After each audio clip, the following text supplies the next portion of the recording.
इस पवित्र दिवस पर एक महत्वपूर्ण सत्र का प्रारंभ हो रहा है और सावन के इस पहले सोमवार को मैं देशवासियों को बहुत बहुत शुभकामनाएं देता हूं। आज संसद का मानसून सत्र का भी आरंभ हो रहा है। देश बहुत बारीकी से देख रहा है कि संसद का यह सत्र सकारात्मक हो, सृजनात्मक हो और देशवासियों के सपनों को सिद्ध करने के लिए एक मजबूत नींव रखने वाला हो। साथियों, भारत के लोकतंत्र की जो गौरव यात्रा है उसमें ये एक महत्वपूर्ण पड़ाव के रूप में मैं देख रहा हूं। व्यक्तिगत रूप से मुझे भी, हमारे सभी साथियों को भी ये अत्यंत गर्व का विषय है कि करीब 60 साल के बाद कोई सरकार तीसरी बार वापस आए और तीसरी पारी का पहला बजट रखने का सौभाग्य प्राप्त हो। ये भारत के लोकतंत्र की गौरव यात्रा की अत्यंत गरिमापूर्ण घटना के रूप में देश इसे देख रहा है। ये बजट सत्र है। मैं देशवासियों को जो गारंटी देता रहा हूं, क्रमशः रूप से उन गारंटियों को जमीन पर उतारना, इस लक्ष्य को लेकर के हम आगे बढ़ रहे हैं। ये बजट अमृतकाल का एक महत्वपूर्ण बजट है। हमें 5 साल का जो अवसर मिला है, आज का बजट हमारे उन 5 साल के कार्य की दिशा भी तय करेगा और ये बजट 2047 जब आजादी के 100 साल होंगे तब विकसित भारत का जो हमारा सपना है उस सपने को पूरा करने की मजबूत नींव वाला बजट लेकर के हम कल देश के सामने आएंगे। हर देशवासी के लिए एक गर्व की बात है कि भारत बड़ी इकोनॉमी वाले देशों में सबसे तेज गति से आगे बढ़ने वाला देश है। गत 3 वर्षों में लगातार 8% ग्रोथ के साथ, 8% ग्रोथ के साथ हम आगे बढ़ रहे हैं, हम ग्रो कर रहे हैं। आज भारत में पॉजिटिव आउटलुक, इन्वेस्टमेंट और परफॉर्मेंस एक प्रकार से अपॉर्चुनिटी की पीक पर है। ये अपने आप में भारत की विकास यात्रा का एक अहम पड़ाव है। साथियों, मैं देश के सभी सांसदों से, किसी भी दल के क्यों न हो, मैं आज आग्रहपूर्वक कहना चाहता हूं कि हम गत जनवरी से लेकर के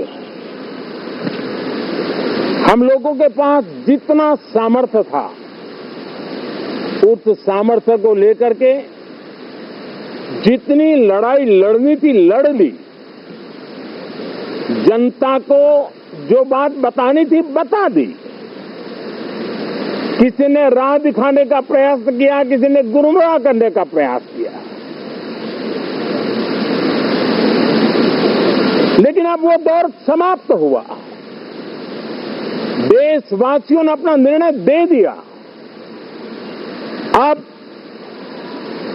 चुने हुए सभी सांसदों का कर्तव्य है, सभी राजनीतिक दलों की विशेष जिम्मेवारी है कि हमने दल के लिए जितनी लड़ाई लड़नी थी लड़ ली।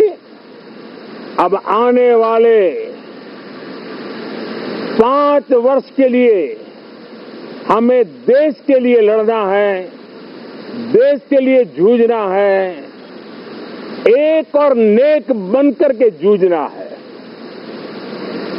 मैं सभी राजनीतिक दलों से भी कहूंगा कि आइए हम आने वाले 4 साढ़े 4 साल दल से ऊपर उठ करके सिर्फ और सिर्फ देश को समर्पित होकर के संसद के इस गरिमापूर्ण मंच का हम उपयोग करें। जनवरी 29 जब चुनाव का वर्ष होगा, आप उसके बाद जाइए मैदान में, सदन का भी उपयोग करना है कर लीजिए। वो 6 महीने जो खेल खेलने खेल लीजिए, लेकिन तब तक सिर्फ और सिर्फ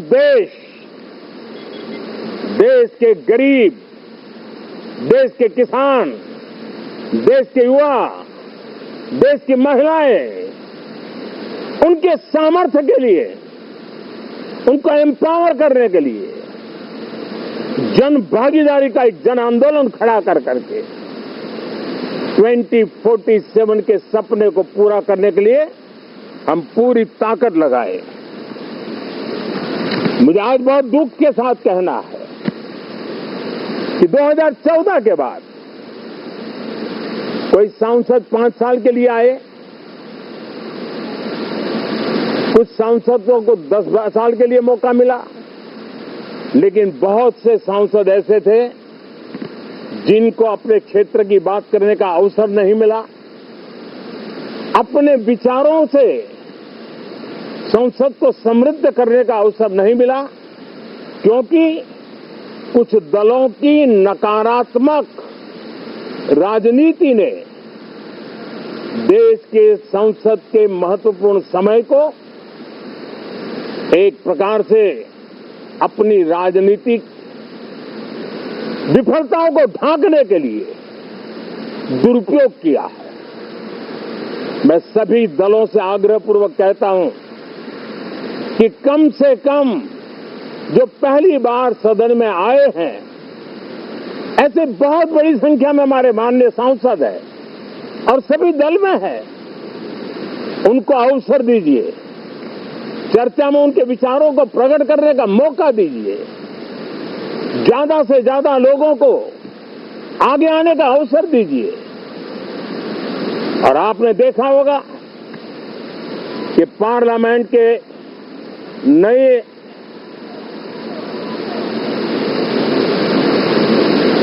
संसद गठन होने के बाद जो पहला सत्र था, 140 करोड़ देशवासियों ने बहुमत के साथ जिस सरकार को सेवा करने का हुक्म किया है देशवासियों ने, उसकी आवाज को कुचलने का और लोकतांत्रिक प्रयास हुआ। 2.5 घंटे तक देश के प्रधानमंत्री का गला घोंटने का, उनकी आवाज को रोकने का, उनकी आवाज को दबाने का लोकतांत्रिक परंपराओं में कोई स्थान नहीं हो सकता है और इसका कोई पश्चाताप तक नहीं है, दिल में दर्द तक नहीं है। मैं आज आग्रहपूर्वक कहना चाहता हूं, देशवासियों ने हमें यहां देश के लिए भेजा है, दल के लिए नहीं भेजा है। ये सदन दल के लिए नहीं, ये सदन देश के लिए है। ये सदन संसदों तक की सीमा तक नहीं है, 140 करोड़ देशवासियों की एक विराट सीमा करके ये लिए है। मैं विश्वास करता हूं कि हमारे सभी माननीय सांसद पूरी तैयारी के साथ चर्चा को समृद्ध करेंगे। कितने ही विरुद्ध विचार होंगे, विरुद्ध विचार बुरे नहीं होते हैं, नकारात्मक विचार बुरे होते हैं। जहां सोचने की सीमाएं समाप्त हो जाती है, देश को नकारात्मकता की जरूरत नहीं है। देश को एक विचारधारा, प्रगति की विचारधारा, विकास की विचारधारा, देश को नई ऊंचाइयों पर ले जाने वाली विचारधारा से हमें आगे बढ़ाना होगा। मैं पूरी आशा करता हूं कि हम लोकतंत्र के इस मंदिर का भारत के सामान्य मानवीय की आशा आकांक्षाओं को पूर्ण करने के लिए